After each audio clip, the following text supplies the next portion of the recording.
At Arizona State University, we're bringing world-class education from our globally acclaimed faculty to you. Earn your degree from the nation's most innovative university. Online. That's a degree better.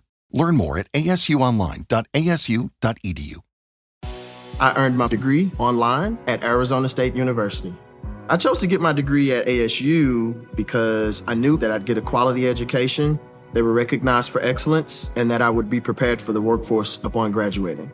To be associated with ASU, both as a student and alum, it makes me extremely proud, and having experienced the program, I know now that I'm set up for success. Learn more at asuonline.asu.edu. Hey, hi, and hello there, lovies. What's happening? So, welcome back to Talks with Her. And clearly, we've been on a bit of a hiatus. So, let me explain why. It became very apparent to me that, we've been doing all these amazing talks about shame and how it is showing up in your life. And the release from that is where we're going, right? Your ability to live your life to its fullest is the ultimate goal. My child the other day asked me, what is the purpose of life? And as I was fumbling to try to explain it as simply as I can to a teenager, I landed on this. In my mind, the purpose of life is to live 100% authentically and be your very best self as much as you possibly can. Like, in my mind, that's your purpose, right? And so how do you break that down to your actual life? Well, whatever that means for you. If you have a talent, if you have a goal, if you have a vision for something, however you show up in the world, your purpose of your life is to show up 100% the way that you can and be yourself all the time. So that brings me back to the reason for the hiatus. I was feeling my own sense of shame, not because I'm not who the hell I am, but because I have been afraid to take up the amount of space that I know in my soul I would take up. Right? This is getting ready to resonate and like punch somebody in the gut right now, proverbially. I've always been told I was too much. And somebody listening to me right now, you've always been told you were too much. You know that you're different just by the way that other people respond to you. You're the one that they call being on the high horse. You're the one that they call bougie, which I fucking hate that term, right? Because it's like, wait, why can't I just do dope shit and have an amazing life without having this title branded on me that really means, ultimately, it means that I'm supposed to have a lesser life. Right? People can like say whatever, but the truth is that calling somebody bougie is saying that, okay, your life is supposed to be like down here and you're living a life that's like beyond down here. So yeah, now you could, say, oh yeah, no, it's a term of endearment. I don't really give a shit. To me, it's not. And so, yes, so I've always like, clearly that's triggering, right? I like hella went off the deep end. But anyway, I have always had this brand on me that I'm just Dos. That's how I got the nickname Dos Muchos, because I am just too much, too happy, too successful, too flamboyant in my dress, too extravagant in my living or lifestyle. Like, just always too much. It's just always somebody talking shit, right? And the reason being is because I am. And so are you.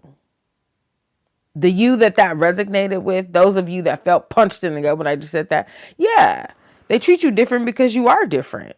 What the hell, right? And so the reason that I took the hiatus was not because I don't love you all to life. It was because I was afraid to take up space. See, now I told you that we are on this journey together. I am not so much further ahead of you. I'm definitely not behind you. I'm like, oh, and I think that's like a hood, like saying, I've seen it somewhere. Anyway, I seen it somewhere. Like somebody did a cheers like that. Like, I'm not above you, I'm not below you, I'm blah blah blah blah blah. Anyway, y'all know what I'm talking about. So yes, I'm on a journey to live authentically 100% myself as well. That is my purpose in life, is to 100% show up as the best me that I can possibly be. And ain't nobody gonna do that but me. Just like ain't nobody gonna do that for you but you. That is the purpose of life. So I hope that I just saved you thousands of dollars of empowerment seminars, books, and all this other stuff while you're searching for your purpose. The purpose of life is to be the greatest you that you can be, because that's who you supposed to be. Okay? Now, if the greatest you that you can be is a demon spawned from hell, I got nothing. I don't know, but the reality is that if I just put it in its simplest term, the purpose of life is to be the greatest you that you can be. Now, in order to do that, you have to look at where you came from and where you're going. So as we're talking about shame and all these amazing things, it became very apparent to me that I needed to crack me open to you, because I can talk to you about shame and all this other shit, right? But it doesn't gel unless you understand how I got to a place where I know about this stuff. So I hope that all of that is like making sense to everyone, because here we go. It's big time story time, right? So imagine this. Before there was the Mo that you hear right now, there was a little Mo. And the little Mo was born to some teenage parents. And I know I've told you guys some tidbits of my story before, but not like I'm getting ready to like bust it wide open right now. So follow me. Okay. Anyway, so little Mo was born to some teenage parents. And I am the oldest of three. I have a sister who is 100% disabled. So there's three of us. I am the oldest. I am the OG. And then there's two up under me. One brother, one sister. My sister has disabilities, 100%. So we have a teenage couple who has a special needs child and two other children as well.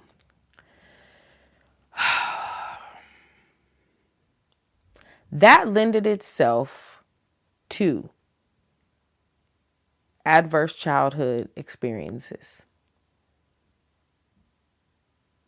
Now, for so long, See, I'm not ashamed of my story, and I don't scale back from telling it because, like, oh, I want to hide these parts of myself, or I'm scared of what people are going to say or think. I really am not scared of what anybody's going to say or think. This is my story. Not even my people, like not even my parents.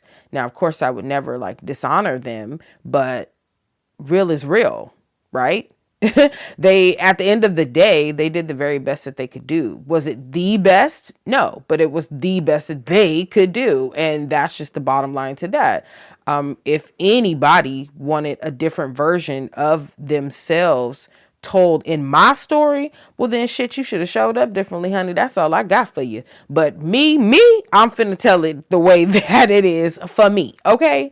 So, yes, teenage parents, special needs child, 2 other children on top of that. So yeah, I grew up with a lot of adverse childhood experiences. There was tons of instability. My parents did not stay in one place for long. They did stay together, but they just didn't stay in one place for long. So we were definitely moving a lot. We also were privy, us little guys, us babies, the children, we were privy to tons of violence. My parents had an extremely toxic relationship. I can't label it as domestic violence because typically domestic violence is one person, kind of being the master abuser, if you will, right? And then another person sort of not being the master abuser. But when you have 2 equally wanting to be harmful to each other, you one do something and then, oh, I'm gonna get you back, and then retaliate, and then retaliate, and then retaliate, and everybody's just ping-ponging retaliation back and forth. Yeah, listen, don't come for me, okay, with all of your textbook renditions or definitions of things. This is my life again. This is my story. This is shit that I lived, right? So in my mind and in my life, no, that is not domestic violence. It's a toxic relationship. Both were equally toxic to each other. So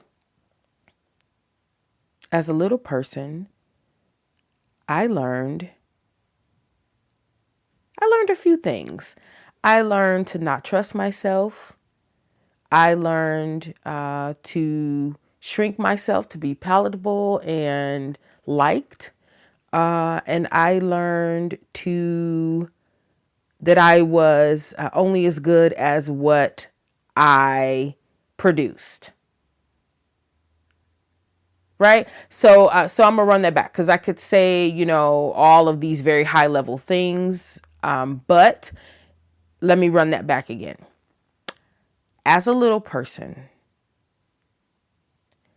my adverse childhood experiences taught me to not trust myself, to shrink myself, to be more palatable or accepted or liked, and that I was only as good as what I produced or performed.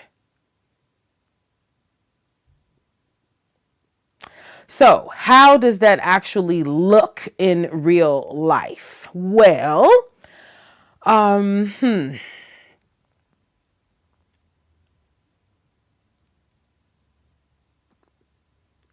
So both of my parents came from 2-parent households. And my father's parents were super religious, in the church. My grandfather was, Lord rest his soul, was a pastor of a church. And so, of course, in church leadership, there's this air of religion, religious ideologies that come with that. And because of that, there was this sense of a need to be and exist in a certain way, right? So at a very young age, that's what I learned from my father's parents.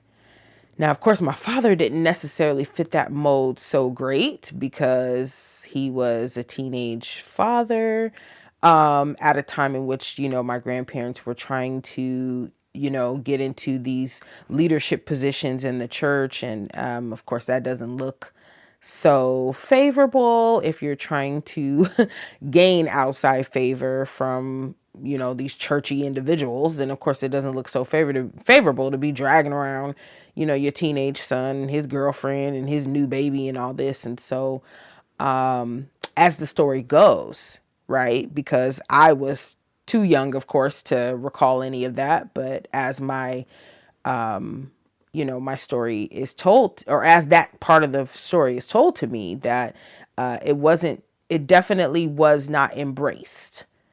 And so subsequently, I wasn't, right? I wasn't embraced because I'm the kid, like I'm the byproduct, I'm the baby. And so, so then you have that. And then you have my mother's side of the family. So she also came from a 2-parent household, as I said. And whereas my father's side was very, religious and straight-laced and, very, what comes with that, very like mild and, whatever, just judgy, mild, boring, whatever. I don't know shit. But I wasn't there, so I don't know. But my mother's side was complete opposite. So my granddaddy was a Army vet. Big, gentle. He was a gentle giant. Super big dude. But he was just so quiet. And my grandmother, on the other hand, was not. She was like all of like 4'8", and she was just so loving, but she took no shit. Okay? She was a firecracker. And I mean, for real. So, yeah, those are my my grandparents. And so, whereas, my father's side was super religious and judgy, my mother's side was not. And because, here comes their teenage daughter with this little bumbling, bustling, beautiful, by the way, baby in her hands, then, my grandmother, her mother, immediately, stepped up and stepped in and said, hey, okay, well, this is what we finna do, okay, well, here we go. And so my grandmother was a staple for our young family. She raised all of us. Honestly, my parents, my siblings, me, like she was just the hammer, and she really had everybody kind of in check. But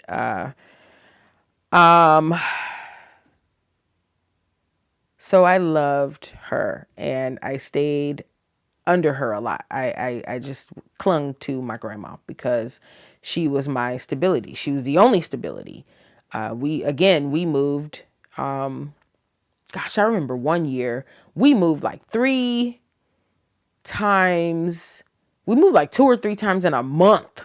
Like we were just like moving apartment. Like we would just move, and it would be like, you just come home and you just move. And I remember coming home at times and you just never knew what you were going to come home to. People hanging out, partying, having a good time, or, mom's in there cooking and everything is cool, or broken glass, broken furniture, the police outside got my dad hemmed up in one car. Mom's is in there telling on him. only to go bail him out later. It was just a bunch of chaos, right? Just a bunch of chaos. And remember, I said I have a sister that 100% is disabled. So yes, it was a bunch of chaos. And then it was her too. And as a little me, I was a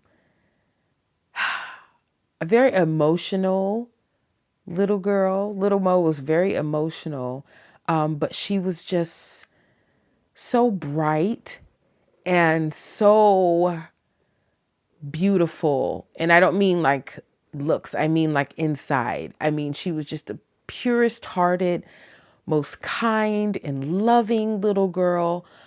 She wanted to be friends with everybody.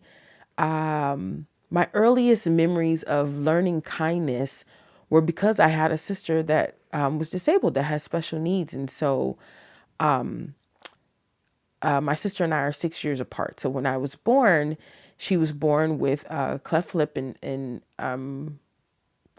cleft palate and club feet. And so that was really startling because that's my very first memory of her, was to see her with a cleft palate, and it had not closed, meaning that her lip had not fully formed as a fetus.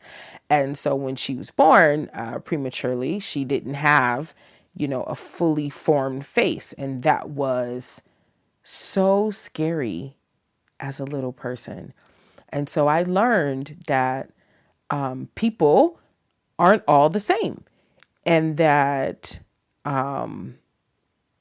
she was still a little person. Like, she still moved and blinked her eyes and turned and moved her head. And, she was still a little person.